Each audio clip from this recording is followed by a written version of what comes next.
Peace, family. This is your brother, Mr. Holipsism. I'm making a video about something that I had commented on. I believe it was on Queen Ifama's show, and I just wanted to expand on it. You have, well, it's two things. One is the inconsistency of the people who say that they're against black nationalists and black nationalism and African nationalism, and they want to, I guess, merge into invisibility with this culture in America, like the dominant, well, if you, for lack of a better word, dysfunctional culture in America.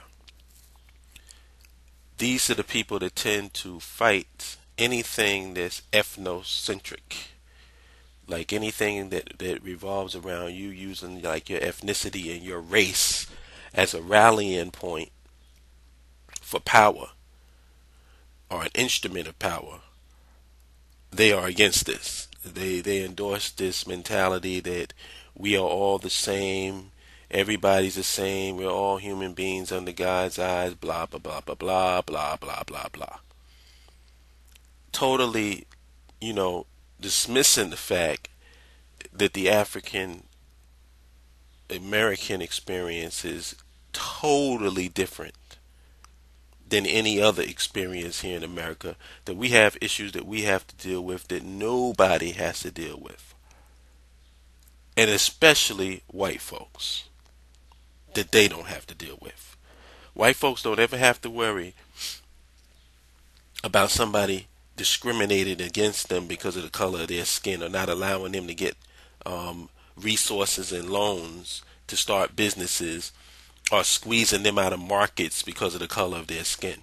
So it's really irritating to me, and it's offensive to me that people try to equate their struggle in America, if you want to call it that. I don't. That doesn't even make sense to me. The white struggle in America. Are you kidding me? And you want to equate that with the struggle of African people here in this country.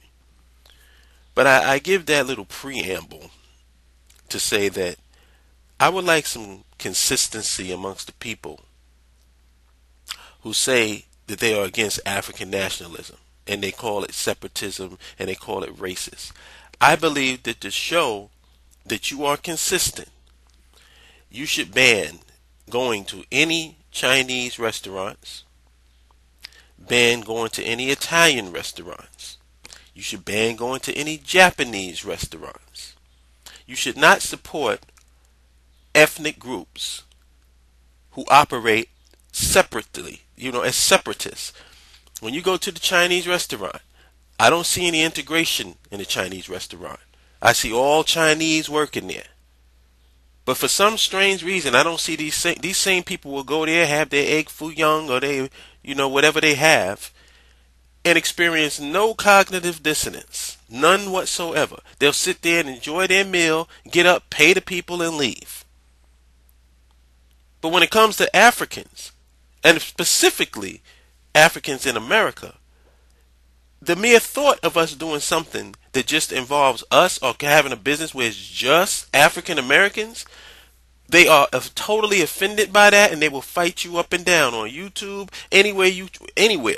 Blog Talk Radio, anywhere where you push black people doing something for themselves, you get these Negroes jumping up and they want to fight. Well, show that same consistency, and don't go to a Chinese restaurant, because they're very ethnocentric, and they are very separatist in the truest definition of what you supposedly have a problem with when it comes to us.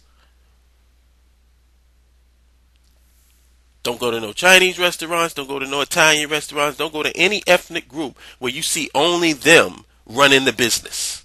Be consistent. Be just as offended by their so-called separatism as you are by African American separatism. Which brings me to my second point.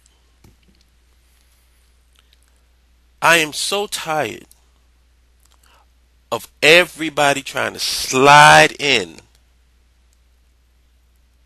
on the experiences and the transgressions against descendants of slaves.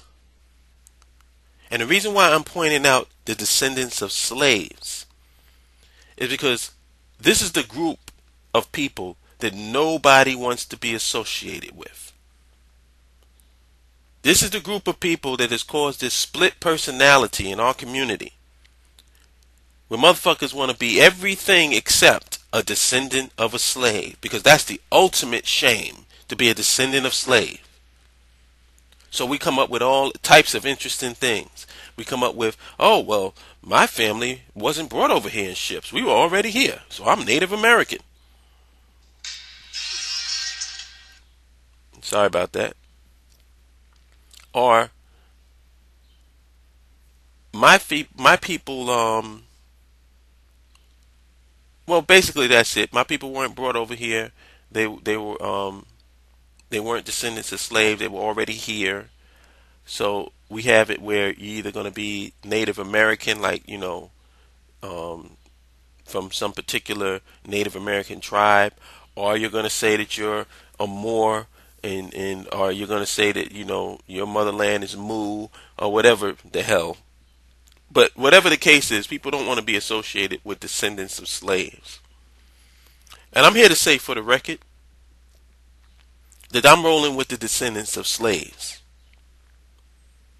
My family comes from the South, and they are obviously descendants of slavery, of slaves. And I can trace it. I can trace it back. And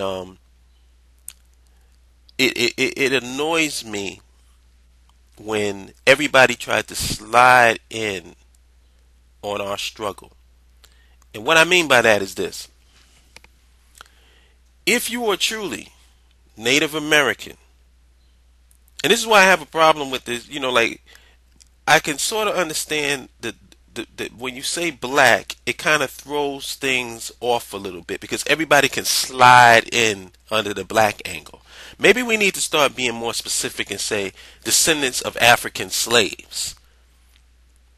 You know what I'm saying?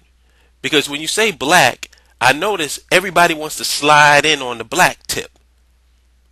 So if you're Native American, and you're also the same motherfuckers that's calling themselves Native American look like descendants of slaves, but since you want to make a separation, stop getting involved in causes or issues having to do with African descendants of slaves. If you are truly Native American, then you go and mess with some Native Americans. Go and be a part of their cause. Go and join some Native American tribe, and you be a part of that cause. But don't come sliding in when we start talking about issues about socio-economic and political control for descendants of slaves here in America. That's all I'm saying. Because to me it's a contradiction. And it's some bullshit. If you're a Moor and you don't want nothing, because, well, let me clarify, because there are Moors that do acknowledge that they're African. My brother Ishmael Allah is one of them. But I'm not talking about him. If you're a Moor and you want to make this separation, first of all, you don't, these Moors who believe that the African slave trade was didn't exist, or either was exaggerated or whatever the hell, or you're just saying, well, you had nothing to do with that, then stop coming to descendants of slaves trying to get them to be a part of your cause. Get down with the Native Americans, get down with the other Moors, or whatever the hell whatever the hell demographic that you repping, and leave us alone.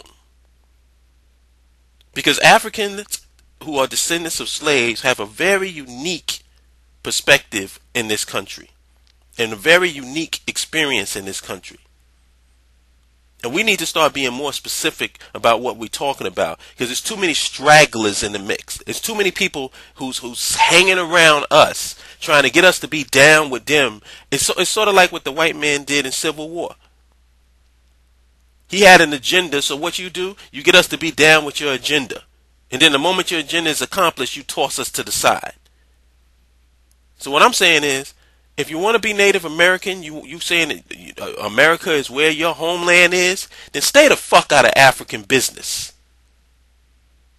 Because I consider myself African-centered, and there's other people out here who would consider themselves African-centered and culturally conscious, revolving around Africa.